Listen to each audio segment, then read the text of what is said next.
Starting all over again, it's gonna be rough on us, but we're gonna make it. It's Breakfast with Bob. Thank you, Poncho Man. My name is Bob Babbitt, and we are Breakfast with Bob, not quite Kona edition. We are brought to you by Challenge Daytona, Hoka, Credo Tri, Amp Human, VeloFix, Four Seasons, Hualalai, Norma Tech, Form Goggles, UCAN, Canyon Bikes, and of course our Challenge Athletes Foundation. Right before COVID, we sent out 3,921 grants totaling $5.9 million to keep Challenge athletes in the game of life through sport. Our next guest, seriously one of my favorite people on the planet, 1996 Ironman World Championship finisher, Mr. Jim Howley joins us. Jimmy, how you doing? Woo-hoo, Bob, finally we're together. How you doing? I am wonderful. How are you? Well, I'm holding my little friend here. Endurance Sports Awards. This was, let's see, 1996, Bob. And what was your award for? I think just pure awesomeness. Let's see. Yeah, it was Competitor of the Year, the world's best magazine, brought to you by Competitor Magazine. Exactly. So the reason you received that was because you changed perceptions. You really did a lot to change how people looked at folks who'd been diagnosed with AIDS and HIV. So when you were diagnosed in 1989, it was, right, that was a death sentence, correct? Yeah, I've been doing a lot of soul searching during this COVID thing, and everybody's worried about it. We went through it. Couldn't drink water. You couldn't eat salad or fruit. You could literally be there one day and gone the next. It was pretty scary. Yeah. So out of your friends who had been diagnosed, did many of them survive? Honestly, of my personal friends, no. This is way before Ironman. I lived in a small town, Atlantic City, before the casinos even came. I lived, outside of Philly. It was a beach community. It was just decimated. You'd go and get 5-6 people a week gone. It's crazy. It's crazy. Now, before this, were you an athlete? Was sport part of your life? Well, I could run and buy a pack of cigarettes pretty much faster than anyone else. No, actually, I was lucky. I grew up great school in great grade school in Upper Darby, Pennsylvania, near 69th Street. We played all the sports, football, whatever. Didn't have a swimming pool though. Every time somebody would open a fire hydrant, you'd run and get wet. High school, I rode crew. But then after that, I got diagnosed right after high school with HIV and just kind of gave up completely. I mean, there was no use doing anything. You thought you were going to die. So you're smoking 2 packs of cigarettes a day, addicted to cocaine, then you get diagnosed with AIDS in 1989. So obviously things are not heading in the right direction. To me, I can't imagine the thought process of, okay, I was just diagnosed with this disease that kills people. I think I'm going to move to triathlon. Take me through how you made that decision. Because obviously something, blender going on between your ears, because it was something that didn't quite make a lot of sense to me. It's so true. And unfortunately, the bluffs aren't there anymore because of, building. But I was working at UCSB, University of California, Santa Barbara. Had a great coworker, Severn, her name was. And she had just come, I met her out in the parking lot. She had just come from a run. She ran 10 miles. I thought she was absolutely nuts. Honestly, even though I had done athletics, I never heard of anyone who ran 10 miles. She started telling me about this triathlon thing. And for some reason, I clicked. It's like, before I die, I want to do a triathlon. And I started that night. I tried to run around the block. And in Santa Barbara, I couldn't even run around the block. So back then, the perception of somebody with HIV and AIDS, people were worried if they walked near you, they'd catch it. Talk a little bit about living through that, where you were sort of shunned, right? People didn't want to be around you. Well, I was lucky. I was at the time living in Santa Barbara. And, people in Santa Barbara, just like San Diego, they're very special people. They're athletic, they're positive thinking, they're healthy. And at the time down in LA, people were being thrown out of their houses. They were living in tents. People don't remember all this. It's Yes. again very similar to what we're seeing these days. Yeah. You couldn't hold a job because people were so afraid of you. You couldn't get in a restaurant, anything. But for some reason, those folks in Santa Barbara, Mike Takeuchi, Jim Bayless, Bruce Davis, all the timers that are still there, Johnny Martin, they just accepted me. Do you remember Duncan and Terry Thomas? Absolutely. Oh my God. Terry would do anything to pick on me to get me in the pool. I mean, that's how she was. They just didn't care. It was amazing. What was your first triathlon? It was oh gosh, wait, do I have it right here? I bet you. Give me 1 second. I know I shouldn't leave the camera, but I got to get this. Where is it? Oh, God. Where is it? Bob. Oh my God. It was I know I have it right here. It was the Cerritos Sprint Triathlon. Yeah. I have the little white cube somewhere around here. I have so much junk around here. As you get older, you collect. And what was the feeling for you when you came across that finish line? Because there was a big transformation. You're going from a guy with a death sentence to doing something that makes you feel so vibrant and so alive. I was so happy. I got to tell you this. I don't ever think I ever shared this with you, but you know how you shave before the swim? Yeah. I didn't know why, because I wasn't an athlete. I just knew this is what you had to do because I read your damn magazine and told me everything to do. So I shaved my arms. I dive in the pool. It was a reverse triathlon. I thought something was wrong with me because I just felt the water. Yes. That is the funniest. But I did it. Yeah. When we met, your T cell count was 3. Yep. And you said you wanted to do Ironman, which was obviously the ultimate when it comes to triathlon. Yeah. When you told your doctor, and I think it was Dr. Gary Cohan, that you wanted to do the Ironman, what were his thoughts? He never let on. Years later, he talks about it, but he just can constantly push me to do it because he knew that if I didn't do what I wanted, I wasn't going to be around much longer. And he supported it. In fact, I don't know if you remember, I think you do. He flew with me on his own dime to the Ironman to be there at the course to make sure I was okay. I think at the beginning, he wasn't that supportive. I remember him telling me, because when we worked together to try to, get you into Ironman, and Dr. Cohan called me up and said, this is a guy whose body is losing muscle mass, and you're encouraging him to do something that's going to eat away at his muscle mass because he's got AIDS, and this could kill him. But then you guys were at the epicenter because you were coming up with drug cocktails and exercise that this was totally revolutionary for nobody else who had AIDS was actually working out. Right. Weren't you told to basically go sit in a room and just hope that you don't get any worse? Well, you would lose weight so fast that you'd see a buddy of yours a couple weeks earlier, and in 2 or 3 weeks they'd lose 40 or 50 pounds. That's how bad it was. Everything was affecting them. Their insides, the disease itself, the medications were god awful. You'd wake up every 4 hours to take them, but for some reason, exercise made me feel better, and maybe it was just me. I don't think so. Because, I think it makes everybody feel better.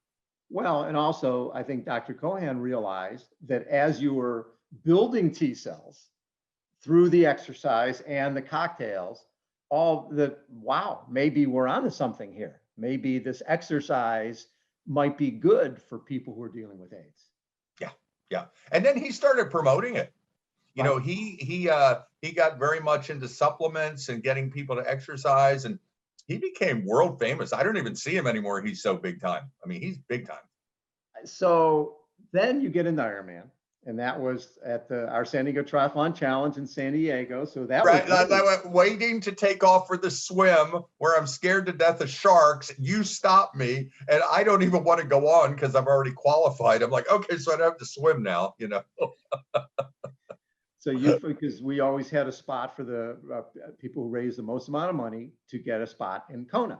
And this was, well, so this is 1990, this is 95, Yeah. right? 95. This is 95. So this is like the second year of our triathlon. And you, I think it raised about $6,000 and ended up getting that Kona spot. So now the good news and bad news. The good news, you're in the Kona. Bad news, you got to go over and do 2.4 mile swim, 112 mile bike ride, and 26.2 mile runs all in one day. And stay alive. And still, right. I remember you telling me once, Jimmy, you were like, oh yeah, I wasn't able to work out the last couple of days. I had this minor eye surgery, and I'm like, I don't think there's any such thing as minor eye surgery. And Dr. Cohan was talking about this guy could lose his sight. This is a major deal.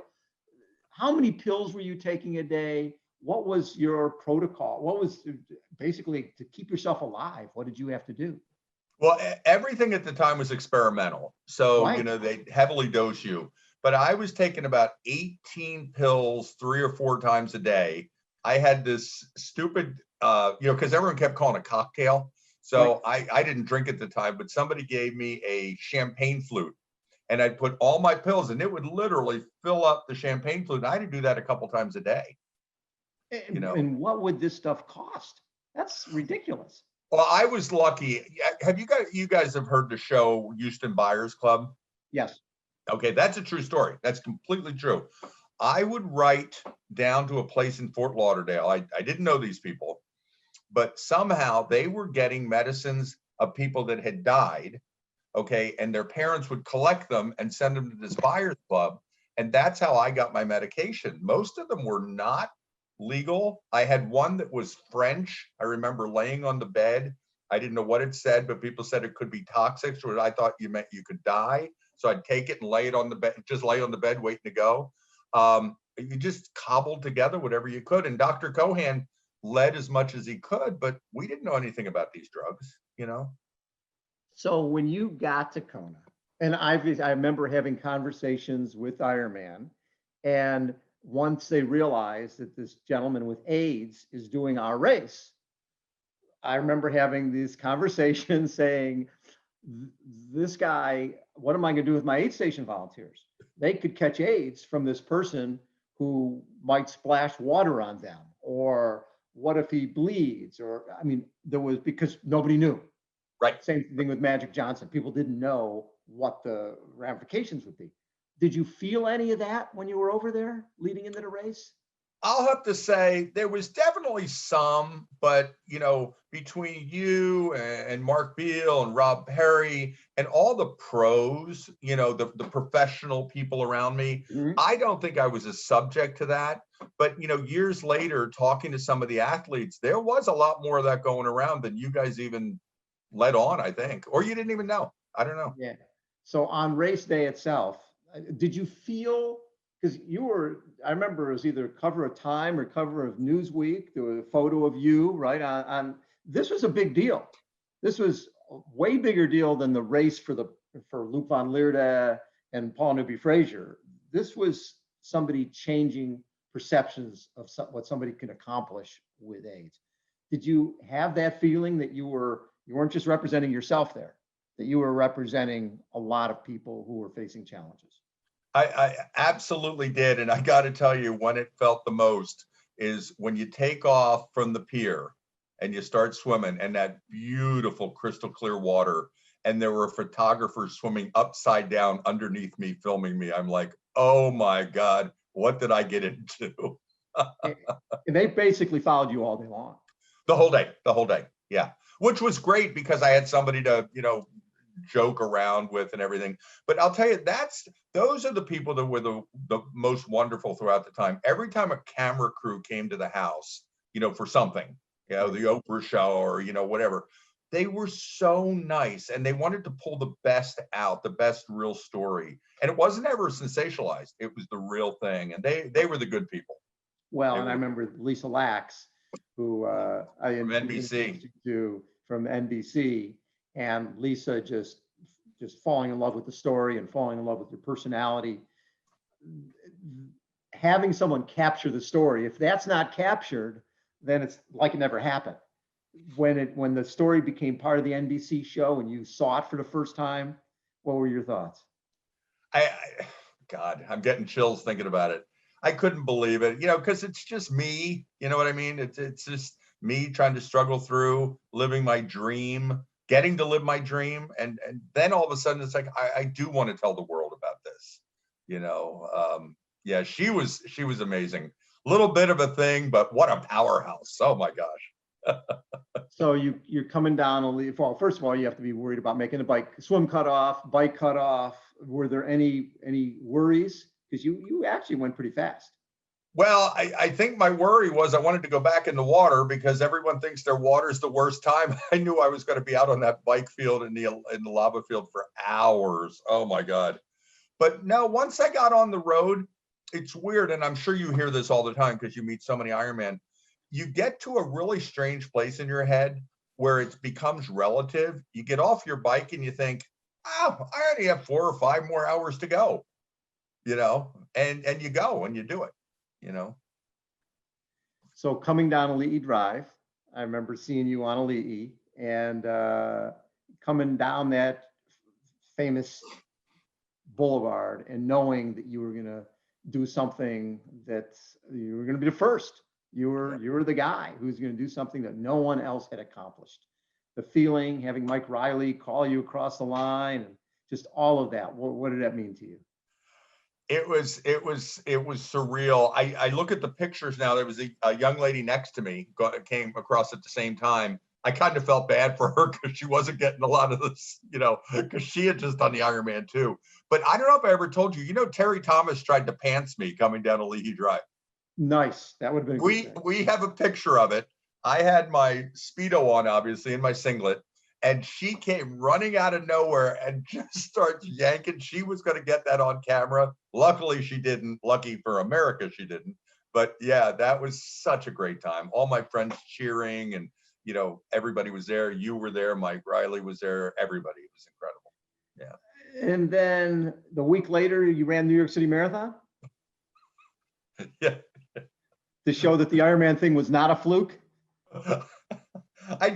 You had gotten me to this point where it was always like, what's bigger? What's next? What's better? Yeah. And that was tough because you flew from the 90-degree heat of lava, the lava fields, to it was 31 degrees when we left for the marathon. But again, you get this thing in your head, and I know you felt it, and I know all the, Scott and everybody and Rock. It's only 4 hours. I can do that. Yeah. Which is the stupidest thing in the world, but that's kind of where you get with the Ironman. That's why everybody needs to do an Ironman. And then you follow that up with the Transcontinental Triathlon for Life. I remember being a big part of that. Wait a second. You want to swim, bike, and run across the U.S. like the Ironman, New York City Marathon were not quite enough. I need to do something that's going to take months. How much planning went into that? And a lot of times when I talk to Dean Karnazes with the 50 marathons and 50 days, 50 states, the logistics are way worse than the athletic part of it. Just getting going each and every day and getting from point A to point B. What did you find? Bob, we need to sit and talk about this over a beer sometime. We had no planning. I know. Right? I remember you going, we're leaving Tuesday. Wait, what?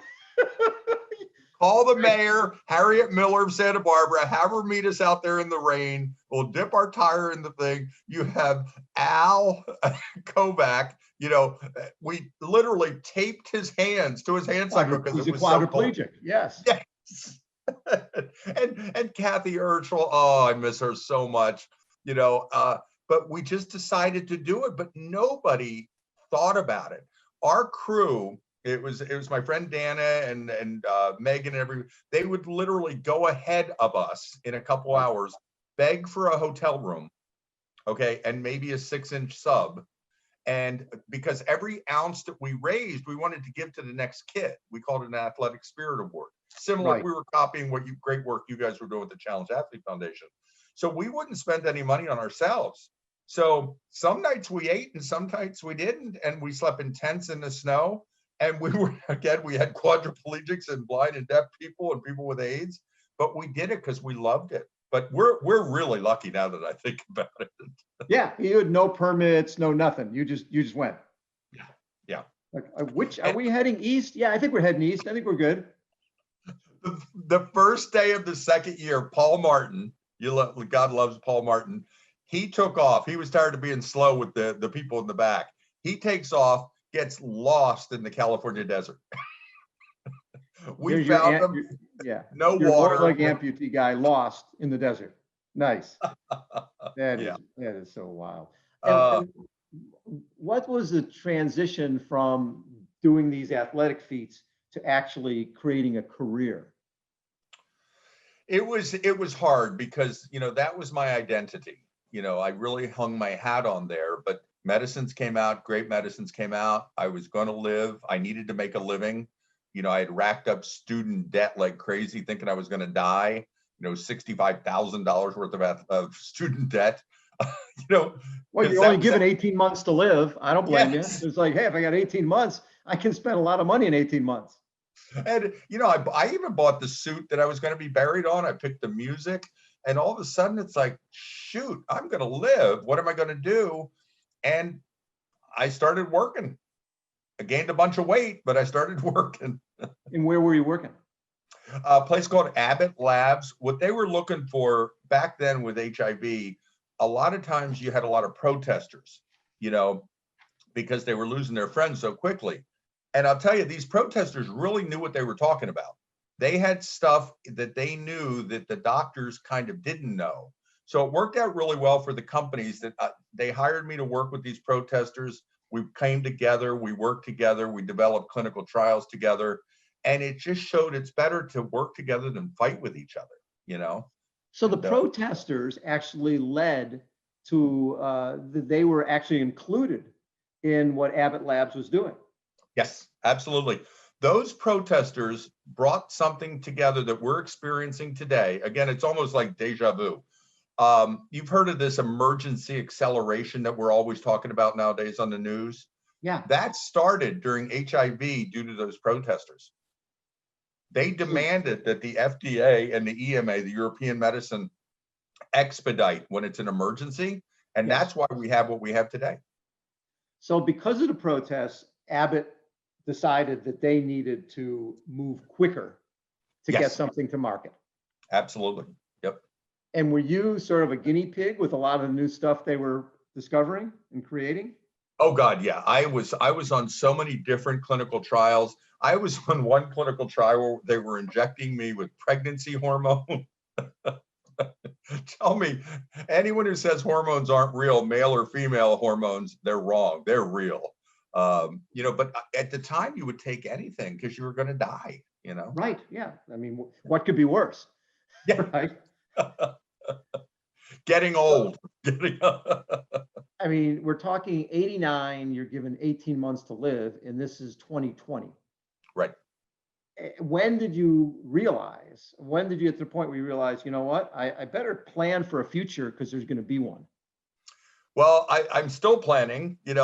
Since then, I've had testicular cancer. I've had prostate cancer. It's just that three-legged dog named Lucky. I keep getting kicked and coming back. I'm planning on living to 100. I just got to get through this little bump in the road. Do you think that any of the drugs you were taking earlier led to some of the cancer? That's really hard to say. I wouldn't doubt it. Maybe it was just the inflammation itself. We always talk about inflammation. Yeah. When you have a virus going nonstop for decades, that might have done it. I don't know. Sure. So 98, you do Ironman Germany and Ironman New Zealand, and you did if Ironman is bad, Ultraman. Wait, can you see it? Can you see it up there, Kona? Right where I'd be a bad weatherman, right where my finger is. That's the Ultraman plaque. That's it. That's it. Wow. 33 hours.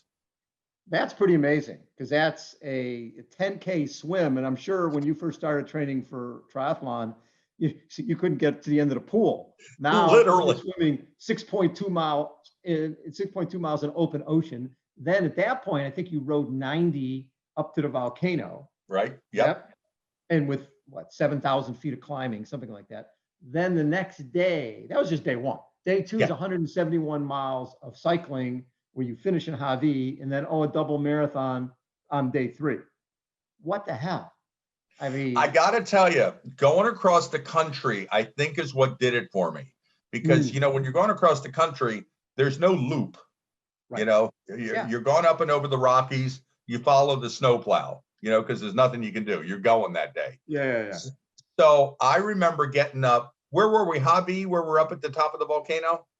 No, that's the top of the volcano it's basically Volcano National Park. Yeah. Okay, so we got a couple hours in there, to drink salt water or whatever we needed to do. We took off. I want to say around 4 a.m. It was dark. Okay. And it was even sleeting. It was so cold up there. It's cold up there. Yeah, it's in the 40s. Yeah.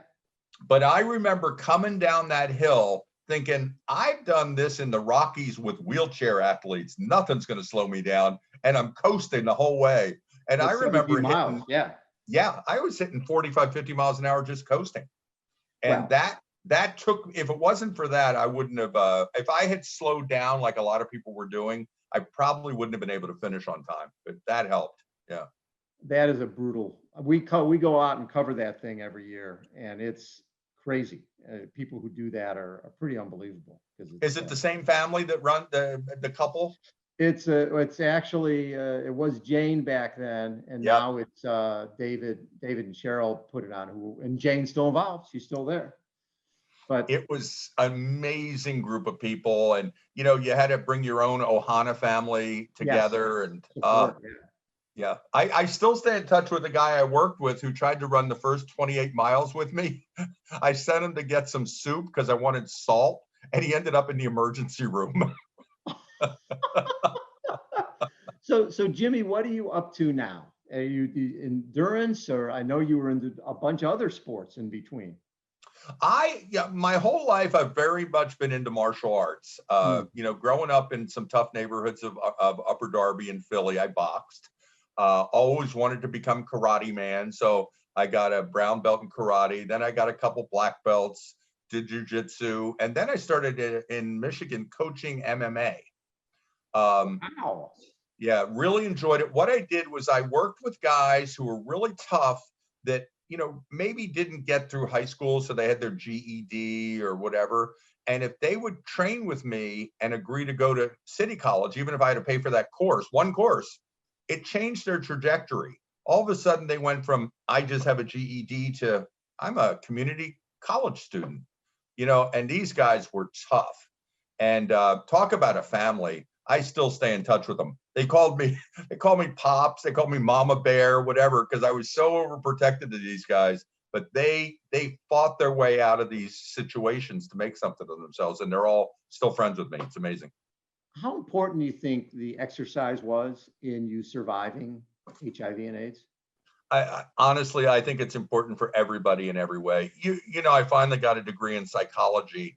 And, just get off the couch and go for a walk if you're depressed, do a couple push-ups, whatever it takes. You don't have to do an Ironman, but just get your blood moving, get the oxygen rolling. There's something to it, Any interest in doing triathlons again, or is that in the past? No, honestly, I think I would. I'm not pushing a bike at all, but, there's a Specialized came out with a bike for older guys. Bruce down at Hazards talked me into it. It was not expensive because I thought I was done, with the arthritis and the sore and everything. Right. But these companies have come out with some bikes with just some little tweaks that really make the bike a lot easier. So I do that. I have a mountain bike that's actually in the shop getting some new derailleurs. I'm riding that, try to go on long walk runs, just something, There's not that many people that we get to chat with who seriously have changed the world.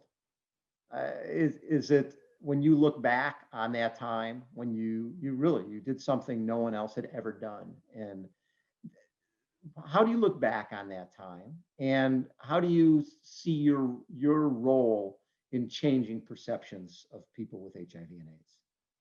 Well, I'm thrilled where we've gotten to the point, this happened 15, 20 years ago, where if people take their medication, they cannot give the virus to anybody else, no matter what. It's called undetectable, means untransmissible. And now I work in the cancer world.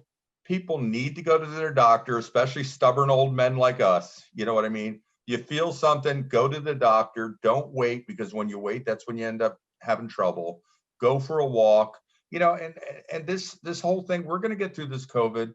The companies have come so fast and furious, just like they did with HIV.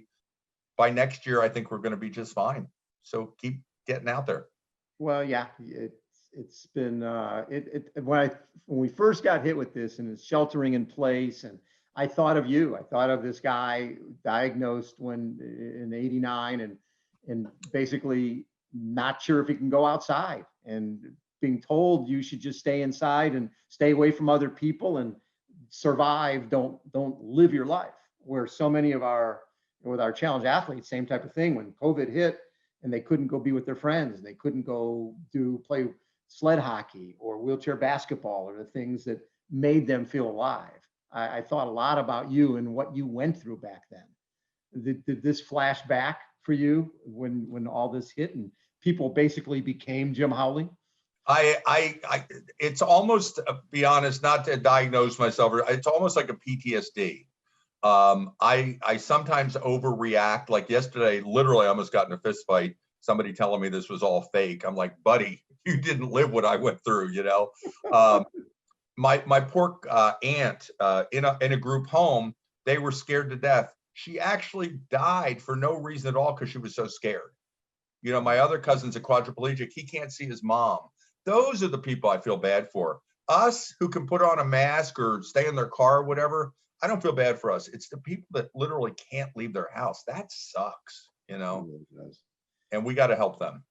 Absolutely. Well, when this stuff goes away, Jimmy, we'll have to get together. We'll be back in New York and Philly and spend a little time catching up. So I really appreciate you taking time to chat. Always so much fun to catch up. And seriously, what you did for the sport by finishing the Ironman back in 1996, you changed the sport for the better, and obviously became a role model for so many others. Did people reach out to you who were dealing with HIV or AIDS or other diseases, cancer, to get some of your input?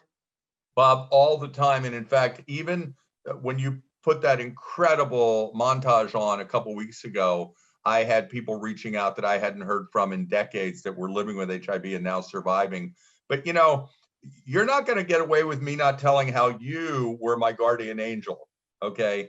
I had a live stream to make it to Ironman. You made it happen. I don't know who those donors were that came up with that $7,000, but it wasn't my pocket. Somebody helped me through there. And you make Ironman what it is. It's not just a race. It's a group of people, and you're the backbone. I got to say it. Jimmy, always an honor to get to chat with you. Thank you so much for taking time. You are the absolute best. Jim Howley has been our guest. Thank you, buddy, for taking time. Anytime. Here it is. I love it. Endurance Awards. We got to bring it back. Jim, thank you, buddy. Bye.